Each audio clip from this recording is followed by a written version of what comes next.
In today's video, I'm going to teach you how to use Strava for hiking. Strava is surprisingly great for hiking once it's set up correctly and you know where everything is. So let's walk through it in a clear, simple way. First, set up Strava for hiking. Open the Strava app on your phone and log in. When you're prompted for permissions, allow location access. This uses your phone's GPS to record where you go, how far you travel, and your pace.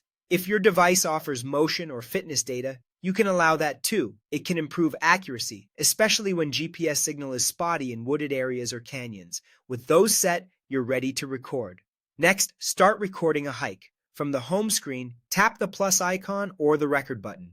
Choose the sport type as hike. If hike isn't available, select walk. Both will capture the essentials for your activity. When you're ready to move, press start. From this point, Strava will track your distance, elevation gain, current and average pace, and create a route map as your GPS trail builds in real time. Use the map during your hike to stay oriented. You'll see your live route on screen, and you can pinch to zoom in for detail or zoom out to get the big picture of where you've been.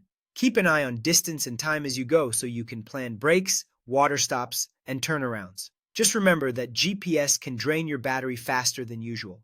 To help, lower your screen brightness, close other apps you're not using, and consider carrying a small power bank on longer outings. When you finish your hike, save it properly so you can come back to it later. Tap stop, then take a moment to review your stats and make sure everything looks right. Add a clear title so you'll recognize it in your history, include photos if you took any on the trail, and write a short description to capture conditions, landmarks, or notes for next time. Then tap Save to store the activity. To view your hiking history, go to the U tab and open Activities.